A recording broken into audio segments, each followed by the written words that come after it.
Come on in. Cunningham? Yeah. You want to come? Stand behind me.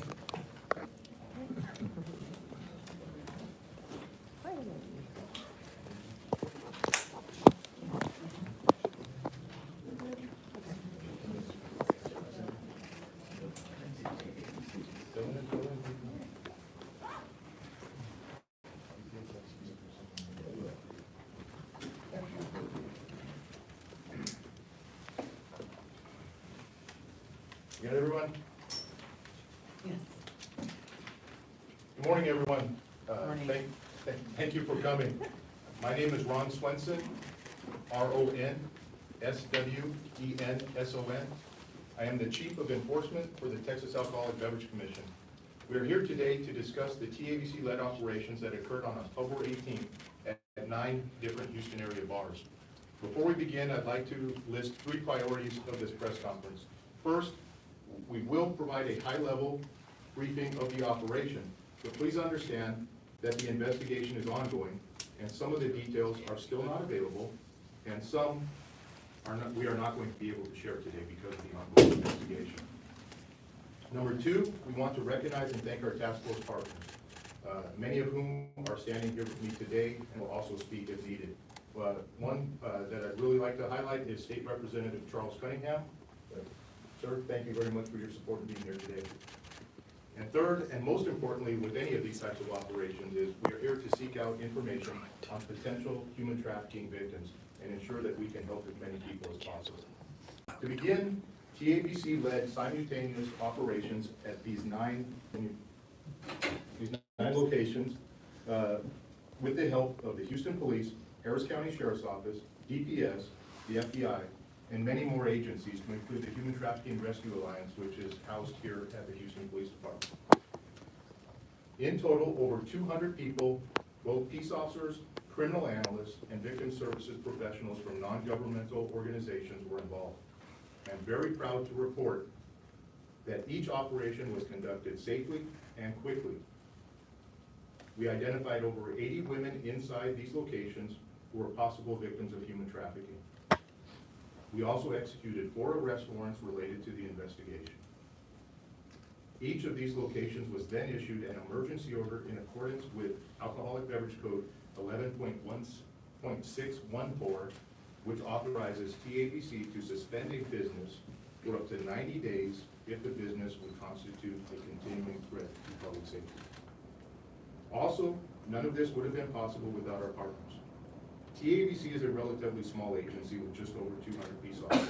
Therefore, the cooperation and sharing of resources was vitally important to the success of these operations. To quote J. Edgar Hoover, the most effective weapon against crime is cooperation. The efforts of law enforcement agencies with the support and understanding of the American people. Lastly, we are taking a very victim-centric approach to this investigation. You will hear from the TABC Victim Services Coordinator very soon. She will speak in both English and Spanish. She will provide additional information on how potential victims of human trafficking can report it to TABC or other agencies for help. Again, thank you for being here.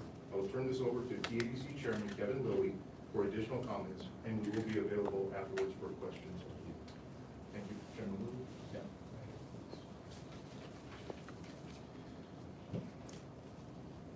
Thank you, Chief Swenson. My name is Kevin Lilly, for the record, L-I-L-L-Y. I am Chairman of the Texas Alcoholic Beverage Commission. I want to thank all of you here. I want to thank all of our partners as well as members of the media to talk about this important operation and also this important situation. I really want to extend my gratitude to the Human Trafficking Rescue Alliance, CATRA, which is essentially a task force designed to deal specifically with human trafficking, also with the partners the Chief mentioned, the FBI, Sheriff's Department, Sheriff Gonzalez, thank you, sir, District Attorney, DPS, FBI, Homeland Security, State Department. What's important about that is that this is a collaboration between state, federal, and local law enforcement. As the Chief alluded to, this crime is so large that we have to use every resource that we can, both at the federal, state, and local level. And today's operation, or this week's operation, I think it was reflective of that. I think it also reflects TABC's broader mission that if we can cut off the lifeline for the cartels and the traffickers by shutting down the venues where these heinous crimes occur, that can have, I think, a very important effect. And as he mentioned, this was not an easy operation. If you can imagine one operation is complicated enough, imagine 9 simultaneous operations basically throughout the city of Houston at exactly the same time. Involved flawless precision and cooperation. This really was an extraordinary day for law enforcement in this country. And everyone behind me is to thank for it. And yet, despite the heroism of the officers who went into harm's way, knowing there could be armed individuals behind those doors, and were, despite that, this is still a drop in an ocean of human trafficking that exists. Recent study by the University of Texas said that there, at this moment, now, over 300,000 victims of human trafficking in the state of Texas, including 80,000 children. Let that soak in for a minute. 80,000 children being sexually abused for profit. That's about 1% of our population. If you extrapolate that to the United States, that number could be in the millions. It's a business model. Why is it so prevalent? Human trafficking is the most profitable underworld enterprise that exists. Now, narcotics is obviously much larger. However, if you think about narcotics have to be replaced. Narcotics have a supply chain. You use one, dispose it, and it has to be manufactured, distributed, and sold. The grotesque reality of human trafficking is that a human being is reusable again and again and again. And we are providing that inventory to the cartels. Most of you know that the process of coming across the border is completely controlled by the cartels. Federal, state, local officials will all agree on that point, that no one steps across the border without the cartels' involvement, and that involvement is monetary. If you are a family, you come across the border, you have to pay $10,000, $20,000, $25,000 for passage. That's money they don't have. These are poor individuals, some who have walked 500 miles, only to find out that they have to pay a toll that they don't have. And so what is the outcome? If you're a man, you'll pay it off by slave labor as an indentured servant. And unfortunately, if you're a girl, if you have a daughter, 15, 13, 16, she'll be told that she'll be working in a bar, as I'm sure many of these girls were, as a waitress, only to be enslaved in a perpetual life of misery and horror. What we have created, ladies and gentlemen, is not the American dream. But for these people, it's the American nightmare. I witnessed, myself, the deplorable conditions of these establishments. It was horrific. They look on the outside like a regular bar or a nightclub with a bar, a dance floor, pool tables. But behind them is a labyrinth of hidden rooms, cement floors, closet size with soiled mattresses, an actual house of horrors hiding within the trapdoors and secret doors of these establishments, where these young women run through an assembly line of horrific treatment and sexual abuse, some 30 times a day, from 4 in the afternoon until 2 in the morning. Imagine that. These are daughters. These are children. These are sisters going through this awful experience at the hands of these cartels. But the cartels operate in the shadows. You wonder, why does this take so long? They're sophisticated. They're well armed. They're well lawyered. They're well funded. They have surveillance. They're sophisticated foes. The amount of intelligence that has to go in, the amount of cooperation with all of our partners to take this to them is incredibly complicated. Ladies and gentlemen, like a shadow disease. The cartels are a parasite, and they have invaded our country. They are infecting our nation. They are the true existential threat to this republic, and they're operating everywhere. It's not just Houston. This is not a Houston problem. This is not a Texas problem. This is every city in the United States. What we dealt with on Friday is happening throughout our nation.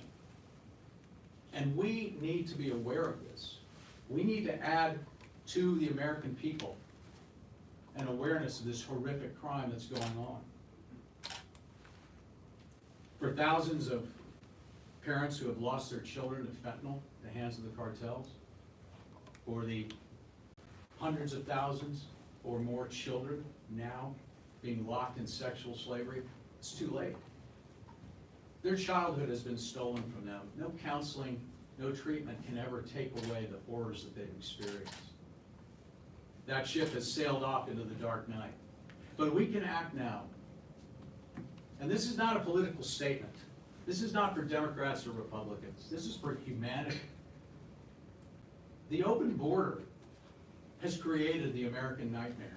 The sense of benevolence has actually turned its evil head upon these innocent victims. November 5th, we're going to make decisions about county judges, about DAs, indeed all the way to the president. We have to elect individuals who will be tough on the cartels, who will be fearless, who will be focused, who will be dedicated. We must close our border. An open border is madness. We've experienced it. I saw evidence of it. Please take the politics out. We have to act now. We have to end catch and release. We have to deal with the cartels. We have to declare them the enemy of our country and take action. And these individuals behind me have bravely done so, and it is my distinct pleasure to now introduce my friend and our sheriff, Sheriff Gonzalez.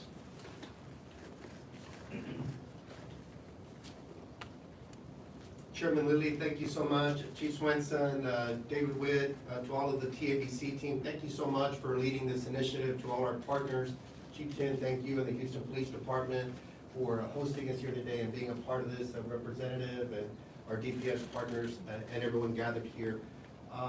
Human trafficking is something that is a near and present danger, and I think that this operation really highlights that. For far too long, there's some in our community that believe that this is something that is happening abroad, somewhere else, in some foreign country. It's happening here in our backyard. And that's why I think it's so important for us to have a laser focus, work collaboratively to try to put an end to human trafficking. And as the chairman stated, on this occasion, we were only able to help 80 persons, but I want to say that we helped 80 that particular day. But our commitment isn't going to end there. And for those operating, these human trafficking criminal organizations, we're coming after you. We've been focused at the sheriff's office. We have a proactive human trafficking team. We have a reactive human trafficking team. We've led 6 operations here in the last couple of years that we proactively go and seek runaways that have fled from home because we know that they are easy targets for these cartels and these human traffickers that will take advantage of their home situation and try to, again, bring them into criminality. And so for us, it was an honor to participate in this initiative. I really want to commend TABC for taking a holistic approach. You heard the chairman state about victim services. You're going to hear from them here soon. It's not just about enforcement only. We know that really make a positive impact on this issue. It's not just about enforcement. We can never arrest our way out of issues with only that one singular approach. We've got to make sure that we're providing the support needed so that these survivors can continue and have a better quality of life, that they can deal with the trauma, the horrific things that they've seen and experienced because they've fallen prey to human trafficking and hopefully be able to, again, get their lives back on the right direction. I want to commend our team. We have Captain Perry, we have Major Suarez that are here, as well as Lieutenant Johnny Reyes, Lieutenant Haberlin on our team that also helped out, Sergeants Alds and Castro that were significant.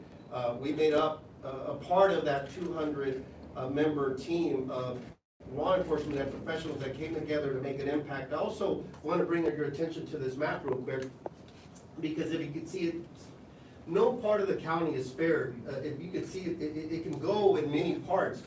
And this one, we focused on East and Northeast Harris County, but I guarantee you, and we know far too well what happens out here on this end, it's happening everywhere. We have 1,700 square miles, and all of it is a potential target. We're a port city, we're a major corridor for railroads and highways, and so we're very vigilant of that and very aware of it. And so we're gonna continue to double down on these initiatives. Whenever Chairman Libby calls, we're there, we're here, we're there to support.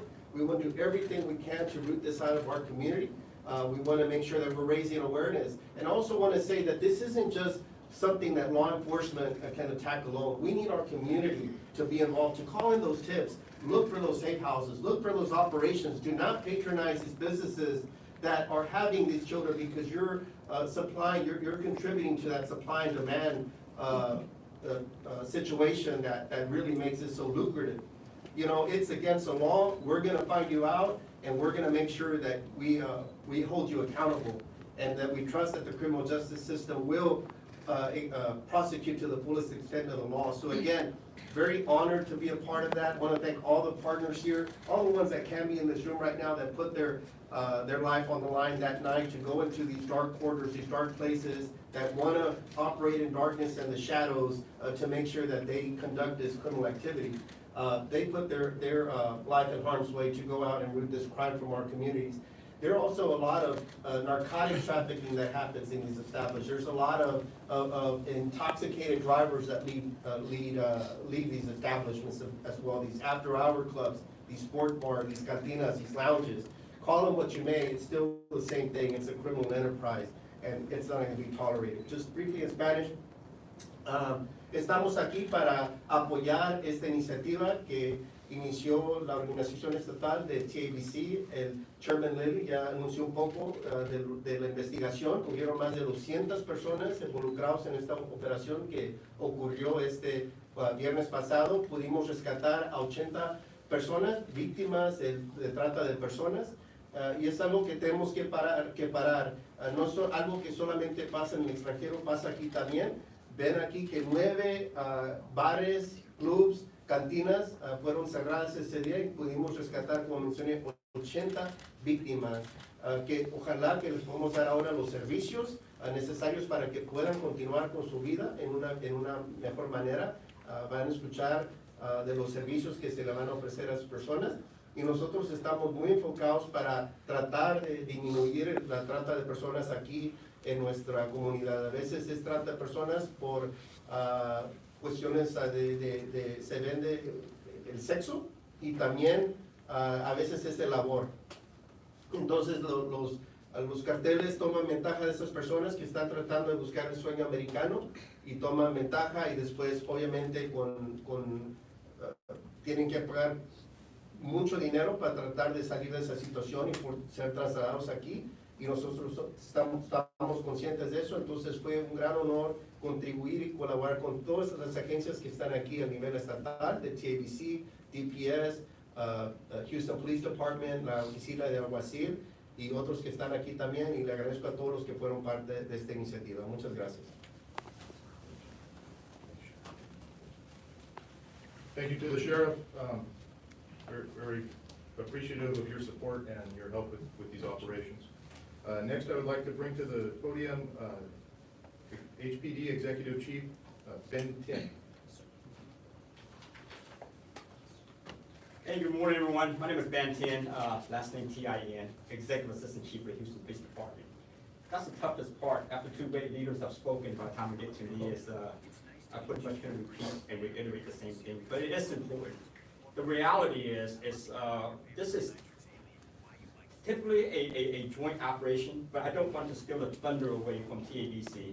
The agents have put years and years of investigation into this. It's safe to assume that they have time away from the family, burn a lot of midnight oil to take us where we need to be on Friday. Just be mindful on Friday, that's Friday. While most people, go enjoy the Friday with the family, those agents go out there execute those warrants, put some harm's way. So I just want to give those agents and TABC a shout out.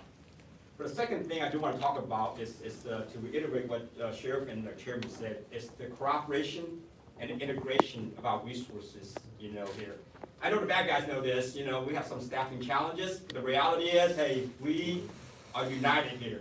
So as the Chairman and Sheriff mentioned, we have the local, the county, the state, the federal, and all those resources. We're going to join force to make sure we integrate and synchronize to correct a problem that we have, in our country. Now, I definitely don't want to leave out, those NGOs that were involved, and also the victim services personnel, because the sophistication of this particular investigation, sometimes, I should have just mentioned, we just can't go and arrest our way out of a problem. The reality is, we have all those extra resources for victim services, to have NGOs out there to support the initiative, meaning the fact that after the initial contact, they were actually out there, provide all those resources, provide all those forensic resources they have, interview they may have, to truly have a center, a victim center, and trauma-informed way to help those victims and survivors. So I don't want to, undermine their role. Their role is extremely critical with all the NGOs and all the victim services personnel. Now, I did not conduct those interviews, but I can only imagine, what those stories they may get. But the last piece I do want to talk about is our community. Despite our best efforts and all the local, state, county, federal resources join, we at best have the number in thousands.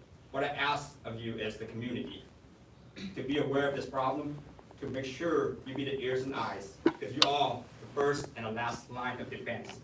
Collectively, we are in the thousands. But as a city, we all be aware of what we're looking for. We're in the millions. A million sets of eyes can look out there to look for stuff that report to us, right? But with that, Mr. Chairman, thank you for the opportunity to participate in your operation. And I definitely want to give you guys a shout out in your operation. Thank you, Chief. Thank you.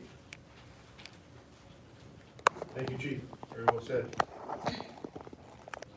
Next, we'll bring to this podium the TABC Victim Services Coordinator, Rachel Wellington. I'd like to say something as she makes her way up here.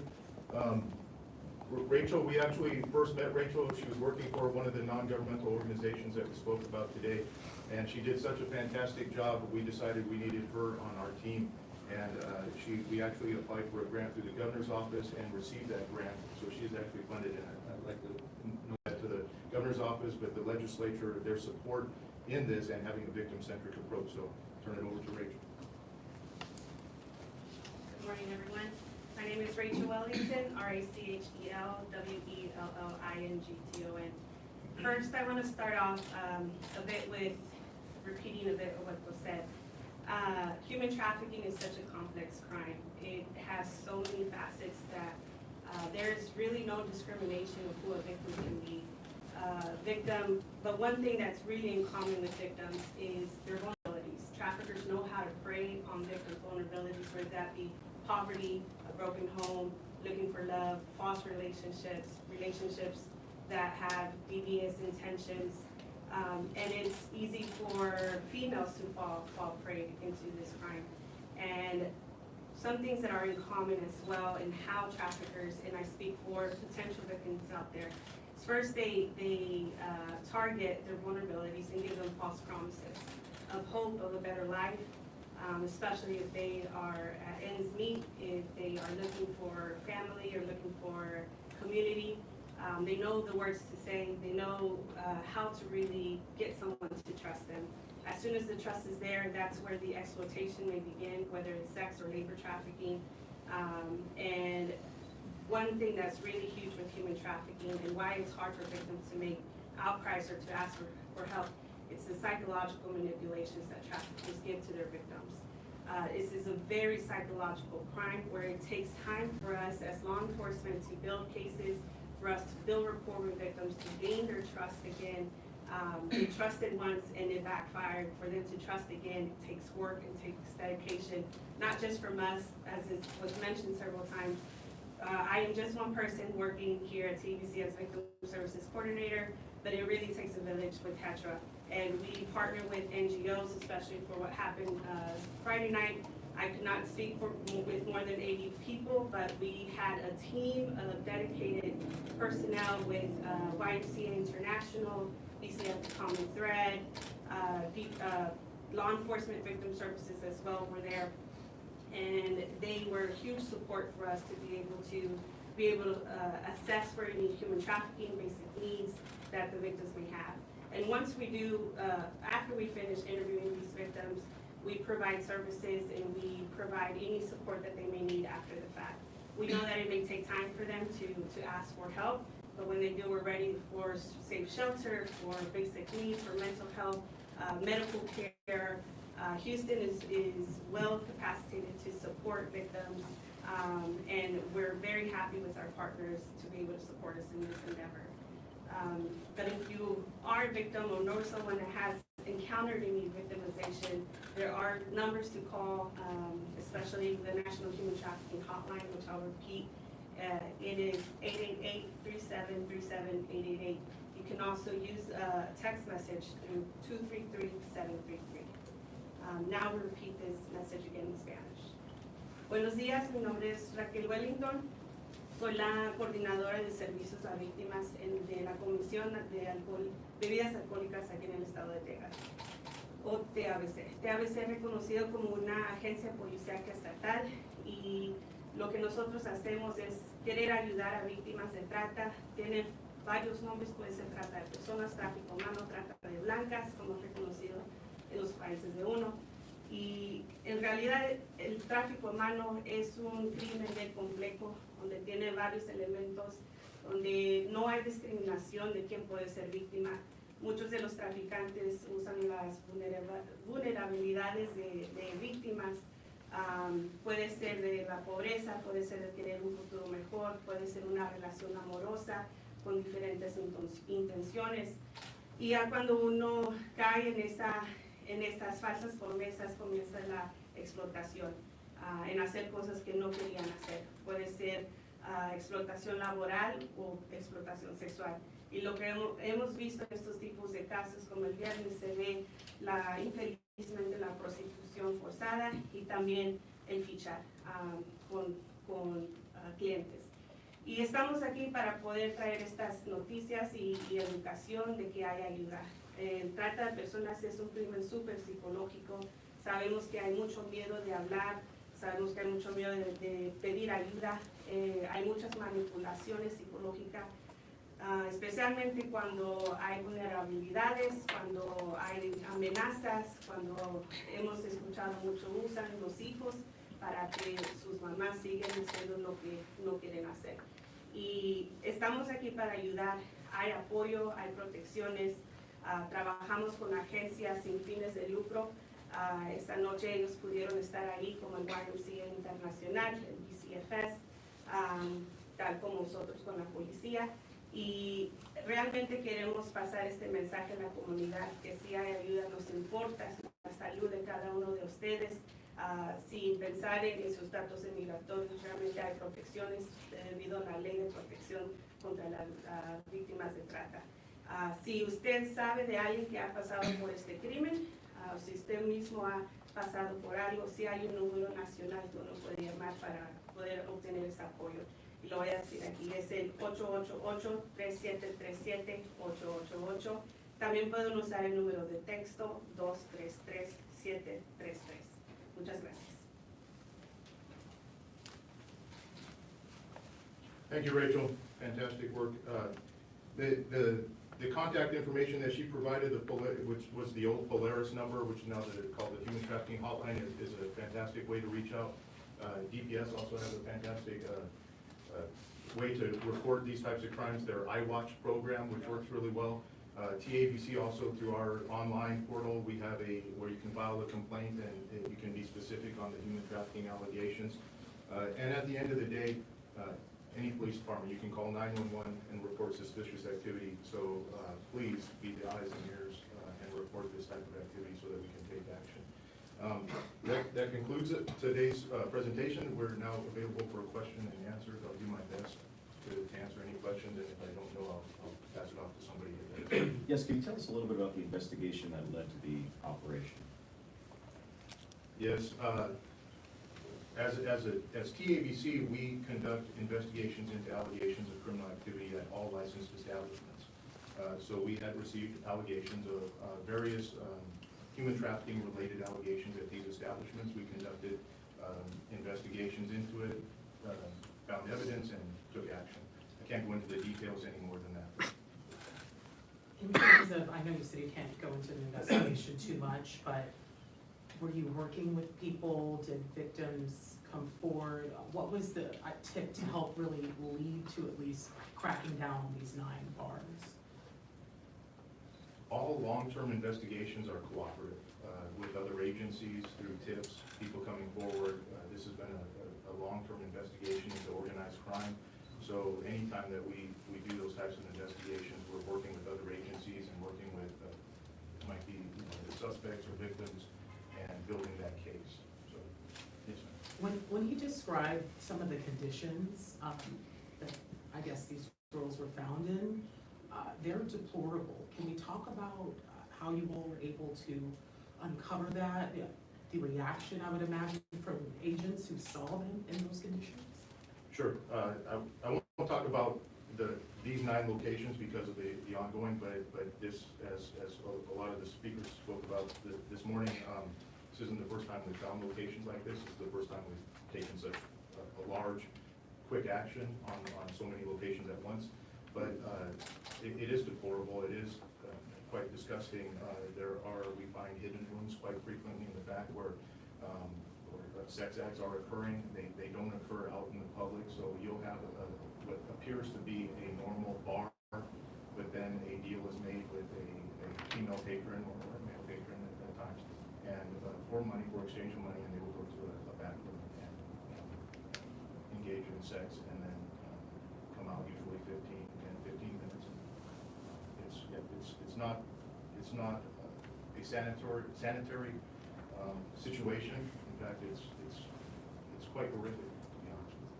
When we talk about the victims, what happens to them now? Are they getting the help they need? Where are they essentially? I don't want to get into these victims, but I will say, having worked human trafficking investigations, it is one of the most difficult investigations that I think law enforcement can ever get into, other than maybe homicide investigations or things of that nature. And it's because the victims a lot of times do not see themselves as victims, right? They're either from runaways, from a house that they're trying to escape. They're undocumented immigrants that have come to this country looking for opportunities, and then we come in and we're explaining to them that you're a victim, and they don't necessarily see that because where they came from, this is actually better. So getting those victims to come forward and actually make outcries is one of the most difficult things that we have in these types of investigations.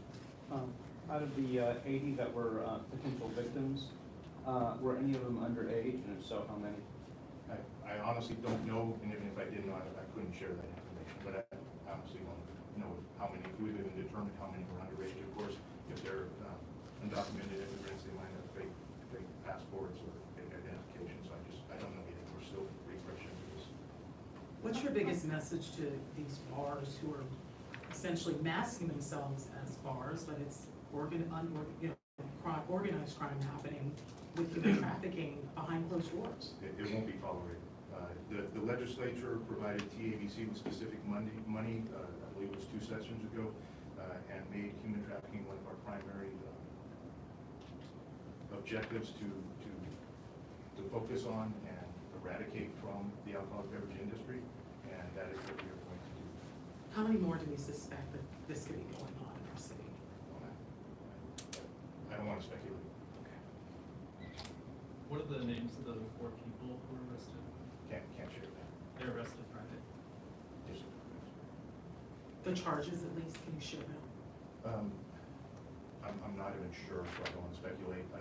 They would be human trafficking related, drink solicitation, prostitution, all the charges were in that arena. I'm not sure whether they were felonies or misdemeanors. Right, one more question, please.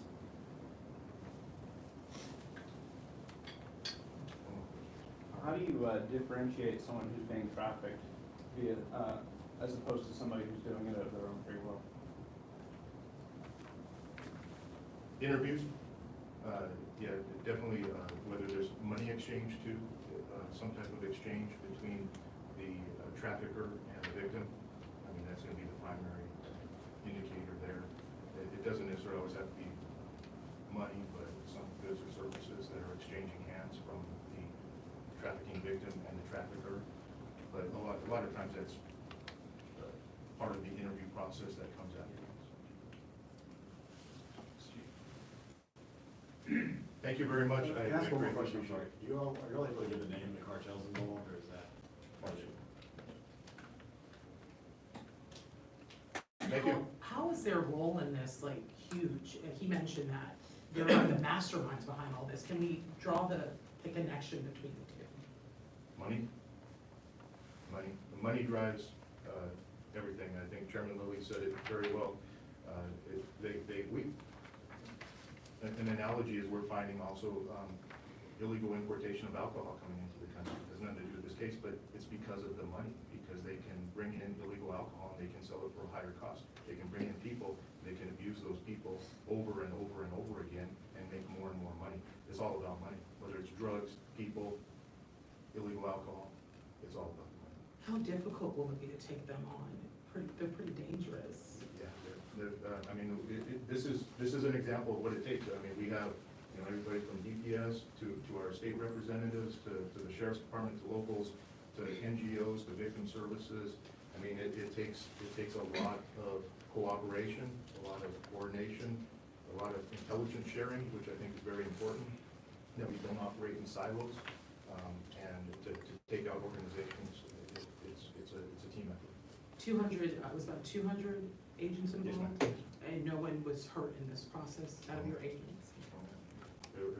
We had each location under our control, for lack of a better term, within 10 minutes. Thank you. Thank you.